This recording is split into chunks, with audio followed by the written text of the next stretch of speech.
and welcome to my channel. This is Lisa with Lisa's Faith and Budget Planning channel. I'm excited to be here today. I'm excited to be here with you, and Happy New Year to everybody. I'm getting into my sinking funds for the new year. I already have my beginning balances. My sinking funds are annual or quarterly subscriptions or things that happen throughout the year. So I am excited to share this with you. If you're new to my channel, welcome. I'm excited to have you here. If you've never done sinking funds before and are interested in doing them, the most simplest definition I can give you for sinking funds is basically sinking money, a few dollars every month for a specific thing or bill that is coming into the future that you want to save a little bit every month for. And that's what I do here. Now, my sinking funds are cash, but electronic cash, not actual physical cash. A lot of people need to do physical cash and cash stuffings to keep up with their sinking funds and making sure they have the money for what they want and what they need for bills or future activities and things such as birthdays and Christmas and holidays and things like that. So things that happen once a year or a few times a year throughout the year, they keep a fund going. Mine are perpetual funds, so when they get fully funded, they actually go to zero and then start again. So I don't actually stay fully funded. I just start funding again for the next year. And I put anywhere from $350 to just over $400 a month in sinking funds away to cover the things that are important to our family. These are the closing December balances of 2024, and these are the new beginning balances of 2025. So the same number. I've already got those written down. This is what December closed out at, and this is where we're starting. So I have my notes on how much I want to put in here and start the new year and keep up with these sinking funds. I love doing this. I've just added a sinking fund today. I've been going back and forth whether I wanted to do annual or monthly and all the things, and where can I save the most money. So what I have here are the list of everything that I and my family want and need. I did add annual DoorDash. So we do utilize DoorDash. Not everything is close enough to be delivered to our house. So DoorDash is the easiest way to get deliveries of food, restaurants, and stuff like that. And we like to treat ourselves that way once a week for my sons, and then a couple times a month for me and my husband. So especially in the colder months, because we just don't want to leave the house, but we still want to get something out. So, that we have that. Here we are with sinking funds. Amazon Prime is something that's due like in September. So I have a little bit saved up now, and every month I am putting away $12.56 for that. Apple 365, this just happened in December, so I paid it. I'm starting January with $0, and then we're going to $6.19. I did increase this just a little bit because I didn't consider the tax that we pay on subscriptions. When I set up my monthly deposit for this particular subscription, I did with Amazon Prime, but I just didn't do it with Apple. I don't know why, but that's okay. We have Xandr identity theft. That's $25 we've already got, and we're doing $12 a month until it's due at I think in October. Norton is due this month. We have $59. I think I need, and I'll just take what we paid last year, $63.59 minus the 59. I haven't thought about this. This is $4.59. You know what? This is less than what I originally would have put in it. And I'm not sure how much they're going to charge this year, if it's going to go up any. I'm going to go ahead and put the $5.30 I planned on this. Oops, I forgot the 30 cents. So $5.30, and then if there's change left over after I make the payment and transfer the funds out of this savings account, which I forgot to mention, all these transactions, these different individual deposits, is made into one deposit, and I move it all at once, and then that goes into a money market account just sitting there, and it does build like a couple dollars interest, but not a lot. So, but it's a convenient place for me to put it, and it's within the same bank that my checking account is, our savings accounts. We have money market accounts, and we have one credit card that we use for our spending and pay it off every week.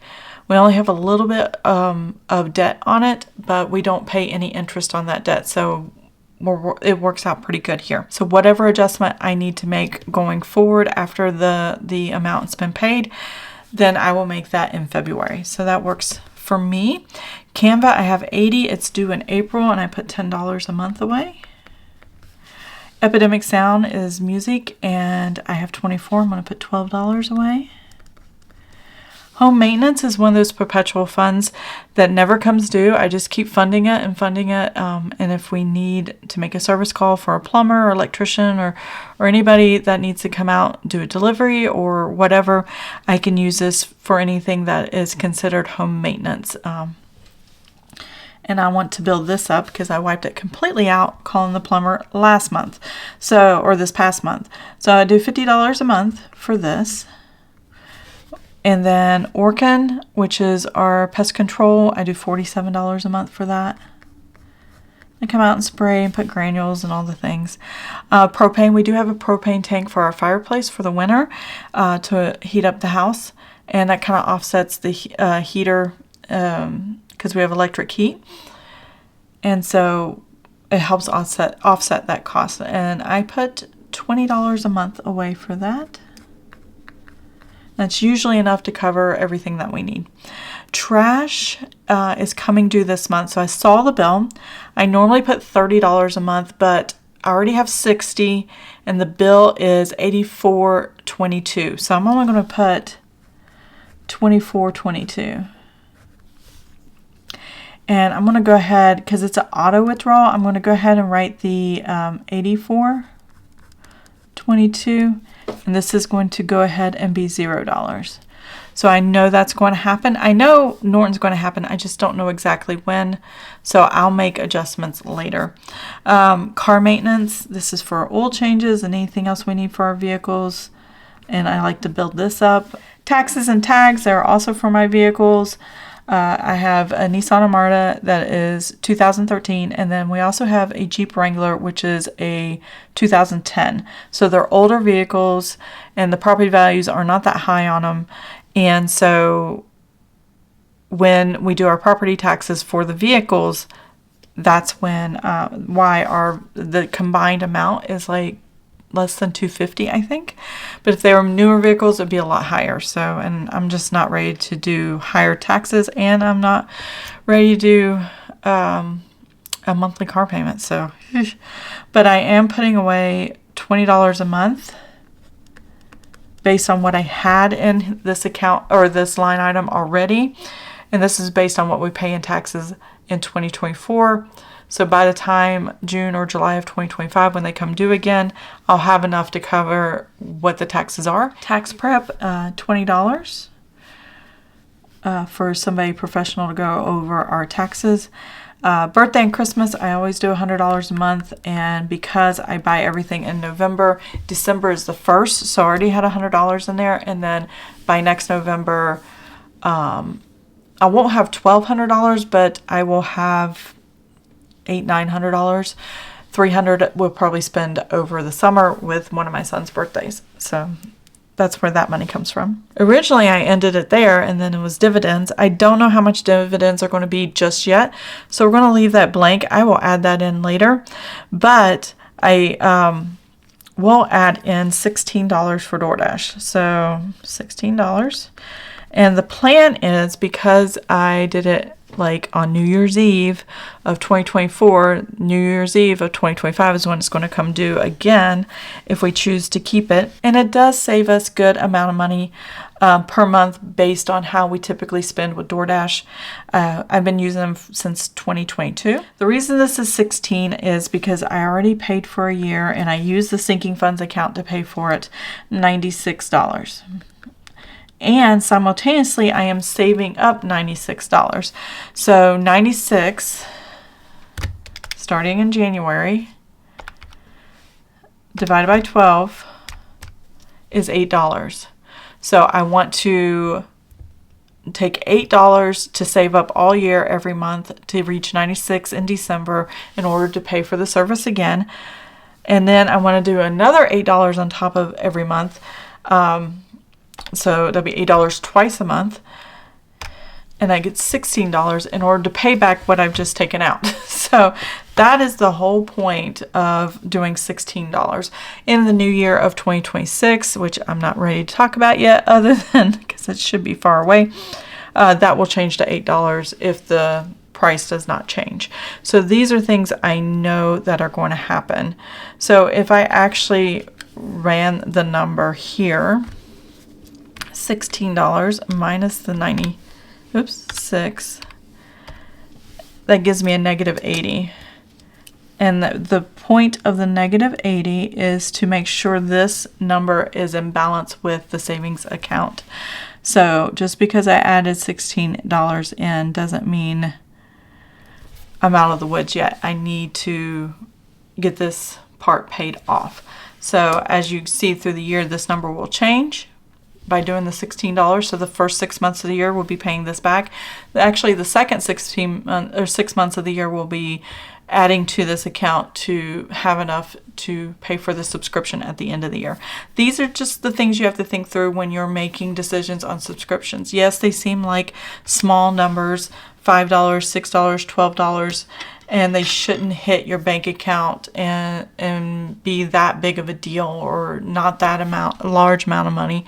It's a small amount. You should be able to handle it. But when you have so many little things that you're wanting to fund here and fund there, it adds up really, really quick. And that's what we're going to do, is we're going to add up this total deposit, and not including the actual amount for the dividends that come with the sinking funds. We are going to find out the amount of money I need to make the deposit. And I usually make this deposit on the 15th of the month to cover all the expenses as well as future expenses that are going to happen. Because these are bills that are going to happen.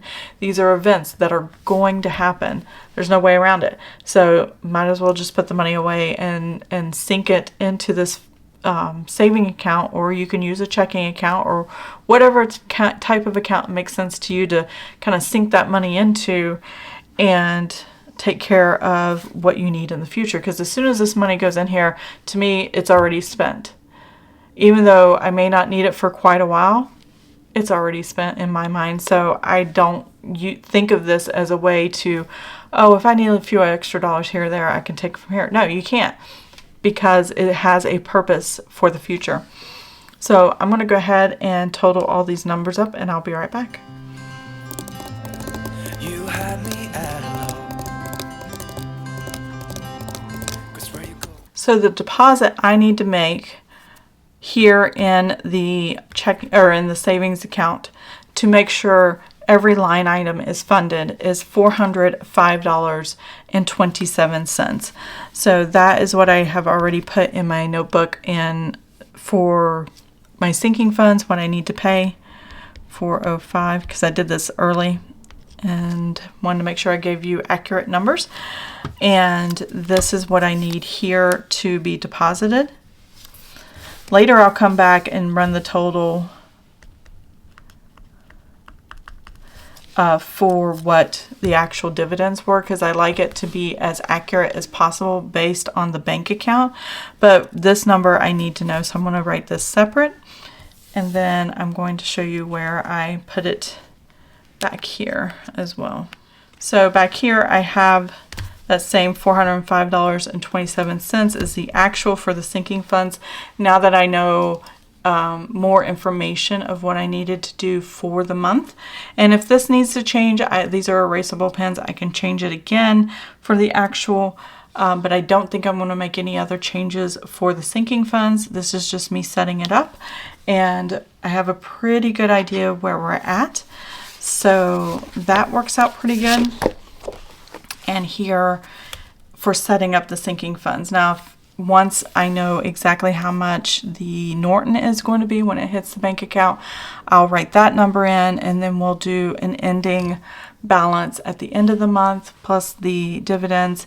and that'll show you exactly where my sinking funds are set and at for this particular savings account. And hopefully this helps you give an idea of what sinking funds are, how you can use them. It's a great tool to make sure you can take care of future needs that pop up infrequently. They're like once a year or quarterly, and you don't want to forget about them, but at the same time you don't remember to track them every month. This is a way of tracking them in small increments and getting it taken care of each month. Now, if you do this with cash, basically you could take and maybe do Amazon Prime for $13 and make sure you have enough cash to do that $13 if you're doing cash envelopes.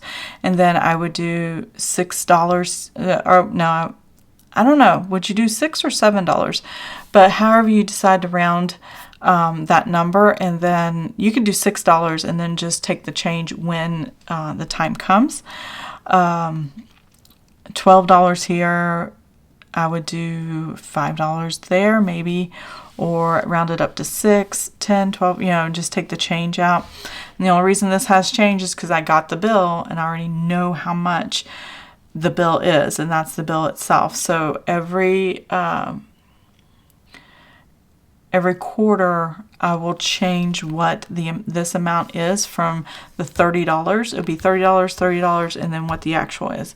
And then it starts over 30, and then the actual, because I get the bill before I make this, and then I know exactly how much to put in to get it to zero balance. So there's so many ways of doing the small stuff behind the scenes, but it's really good to keep an eye on what your sinking funds are and how well they're doing, and are they going to reach the goal that you have in mind going forward. Those are the important things to think about when you're doing your sinking funds. So that's all I have for right now. That's all set up. These are the ending numbers for my high yield savings tracker. I do talk about that a little bit when I talk about savings funds. I have an emergency fund and a high yield savings, and then along with that I have the taxes for next year for our things we're doing with our Roth, traditional to Roth thing, post and pre-tax and post-tax Roth. They're tongue twisters. Anyway, and then any interest that is earned on that, I make a note of it here, and that gives me a balance of what we have in that account. And I just keep moving forward. This is over 6 months, maybe eight or 9 months worth of income for us to take care of our bills and expenses. So yeah, that's why we have 24,000. I'd like to build that back up. I used to have 30,000, but not anymore. So, but we're still doing pretty good. It's a pretty healthy account. So that's all I have for right now. If you have any questions or comments, put those in the comment section down below. I'd love to hear from you. And if you enjoyed this video, please give it a thumbs up. If you want to see more of my videos, please subscribe to the channel. And I will see you guys next time. Have an amazing and blessed day. Bye. I don't need nobody else. I got you, and you got me too. You can ride